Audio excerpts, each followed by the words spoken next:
दोस्तों, इस शख्स के ऊपर एफआईआर दर्ज कर दी गई है। वजह तो आप जानते ही हैं। वजह सिर्फ इतना थी कि ये एक मुस्लिम शख्स के, एक बुजुर्ग मुस्लिम की मदद के लिए पहुंच गए थे। जब बजरंग दल के गुंडे वहां आ करके उनको धमका रहे थे, उनको डरा रहे थे, उनको अपनी दुकान का नाम बदलने के लिए कह रहे थे, उस वक्त दीपक वहां पहुंचे, उनकी मदद की और इसकी सजा उन्हें ये मिल रही है कि उन पर केस दर्ज हो गया है, एफआईआर कर दी गई है। हालांकि इससे भी बड़ी बात यह है कि उनके समर्थन में पूरा देश इस वक्त खड़ा हुआ है। राहुल गांधी से लेकर असदुद्दीन ओवैसी तक मोहम्मद दीपक के समर्थन में उतर आए हैं। पूरा मामला क्या है, सब कुछ बताएंगे रिपोर्ट में, इसलिए वीडियो को पूरा जरूर देखिएगा। सलाम नमस्ते, मेरा नाम फरीन अंसारी है और ये खबर आप मेरे official channel Fareen Ansari official पर देख रहे हैं। कुछ दिन पहले ये मामला हुआ था, उत्तराखंड के कोटद्वार की खबर है, आपने जरूर देखी होगी। ये वीडियो वायरल हुआ था जब ये बजरंग दल के कई सारे गुंडे वहां पर पहुंचते हैं। कोटद्वार में बाबा नाम की एक दुकान पर एक बुजुर्ग शख्स वहां पर बैठे हुए थे। मतलब 75 साल का ये बुजुर्ग इंसान है, कम से कम 20-25 साल से उनकी दुकान चल रही है। बाबा नाम 20-25 साल से उनकी दुकान का है, तब किसी को कोई दिक्कत नहीं हुई। लेकिन आज आकर के ये लोग उनसे कहते हैं कि अपने दुकान का नाम बदल दो, क्योंकि बाबा हिंदुओं में नाम रखा जाता है। सबसे पहले तो शायद इन्हें ये नहीं पता कि ऐसे कई नाम हैं जो हिंदुओं में और मुसलमानों में दोनों में ही रखे जाते हैं, कोई नई बात नहीं है। उनको जबरदस्ती अपनी दुकान, 25 साल पुरानी दुकान का नाम बदलने के लिए उन पर दबाव डाला जा रहा था। ये बुजुर्ग शख्स काफी परेशान थे, डरे हुए थे। जाहिर है इतनी सारी भीड़, इतने सारे गुंडे अगर किसी की दुकान में, किसी बुजुर्ग की दुकान में घुस जाएंगे तो वो बेचारा बुजुर्ग क्या करेगा। उसी वक्त मोहम्मद दीपक, जिन्होंने अपना नाम मोहम्मद दीपक बताया था, हालांकि उनका नाम दीपक कुमार कश्यप है, उन्होंने वहां पर पहुंचे क्योंकि उनके सामने ही उनका जिम चलता है। उसी वक्त दीपक वहां पर पहुंचे और बजरंग दल के लोगों से भिड़ गए, उस बुजुर्ग शख्स के साथ आकर के खड़े हो गए। बजरंग दल के गुंडे उनके जिम के बाहर पहुंच करके हंगामा करने लगते हैं, उनको माँ बहन की गालियां देते हैं, उन पर अभद्र टिप्पणियां करते हैं।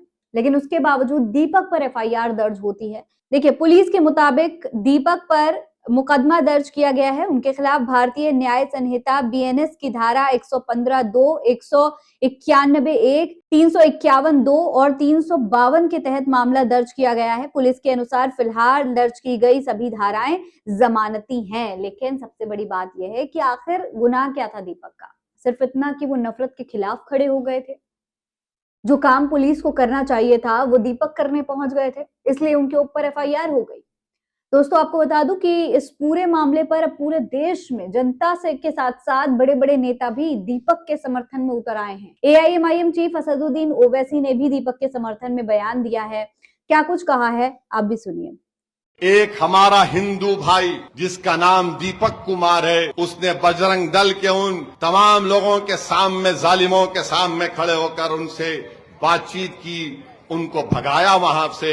उत्तराखंड के कोटद्वार में वकील अहमद की दुकान पर बजरंग दल के लोग चले गए और जाकर उनको गाली गलौज और डरा रहे थे, धमका रहे थे कि तुम कैसे बाबा ड्रेस शॉप का नाम लिखते हो, तुम बाबा निकालो। तो उतने में एक हमारा हिंदू भाई जिसका नाम दीपक कुमार है, जिम चलाता है, वो आवाजें सुनकर आया और उसने कहा कि तुम होते कौन हो कि तुम वकील अहमद से कहो जो दुकान 30 साल से कोटद्वार में है, नाम बदल दो। उसने बजरंग दल के उन तमाम लोगों के सामने, जालिमों के सामने खड़े होकर उनसे बातचीत की, उनको भगाया वहां से। तो बाद में देहरादून से और दूसरे मुकाम से पूरे बजरंग दल के लोग गाड़ियों में आते हैं और उस दीपक कुमार से जब पूछा गया तुम्हारा नाम क्या है, तो उसने कहा मेरा नाम मोहम्मद दीपक है। लोगों ने बोला तू मोहम्मद दीपक क्यों बोला? तो उसने कहा भारत में सब बराबर हैं, जो संविधान भारत का बराबर है। ये बांकड़े पहलवान जिनके चड्डों में से मोंढे पलट गए बजरंग दल के ये बच्चे, ग्रुप में आकर गालियां दे रहे उसको पुलिस के सामने, गालियां दे रहे कि तू अपना, तेरा नाम मोहम्मद दीपक बोलता है। पुलिस, हजरत पुलिस बैठ के तमाशा देख रही। मैं सलाम करता हूं दीपक कुमार को कि उसने उस 70 साल के बूढ़े वकील अहमद की हिम्मत और उनके साथ खड़ा हो गया। यही भारत है। सिर्फ इतना ही नहीं, राहुल गांधी ने भी दीपक को उत्तराखंड का हीरो बताया है। उन्होंने बाकायदा ट्वीट करते हुए लिखा है कि उत्तराखंड के दीपक भारत के हीरो हैं। दीपक संविधान और इंसानियत के लिए लड़ रहे हैं, उस संविधान के लिए जिसे बीजेपी और संघ परिवार रोज रौंदने की साजिश कर रहे हैं। वो नफरत के बाजार में मोहब्बत की दुकान का जीवित प्रतीक हैं। यही बात सत्ता को सबसे ज्यादा चुभती है। संघ परिवार जानबूझकर देश में आर्थिक और सामाजिक जहर घोल रहा है ताकि भारत बटा रहे और कुछ लोग डर के सहारे राज करते रहें। उत्तराखंड की बीजेपी सरकार खुलेआम उन असामाजिक तत्वों का साथ दे रही है जो आम नागरिकों को डराने और परेशान करने में लगी है। नफरत, डर और अराजकता के माहौल में कोई भी देश आगे नहीं बढ़ सकता। शांति के बिना विकास सिर्फ एक जुमला है। हमें और दीपकों की जरूरत है जो झुके नहीं, जो डरे नहीं और पूरी ताकत से संविधान के साथ खड़े रहे। हम तुम्हारे साथ हैं भाई, डरो मत, तुम बब्बर शेर हो।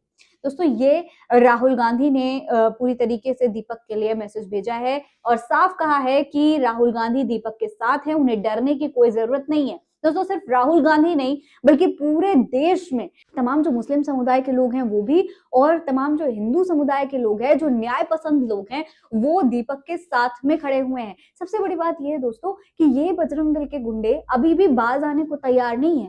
दीपक को लगातार धमकियां मिल रही हैं, लगातार डराया जा रहा है और तो और ये लोग पुलिस को अपनी मांगे भी बता रहे हैं। हमारा 2 विषय हैं। एक तो मोहम्मद दीपक की माफी चाहिए जिसने हमारे कार्यकर्ताओं को बदतमीजी करी, और दूसरा हम केदार सिद्ध बलि पीठ, हमारे बद्री केदार, जितनी हमारी हिंदू देवी देवताओं की दुकानें होती हैं, ठीक है, हमारे हिंदू नाम है, उसको नाम उस जिहादी को हम लेने नहीं देंगे।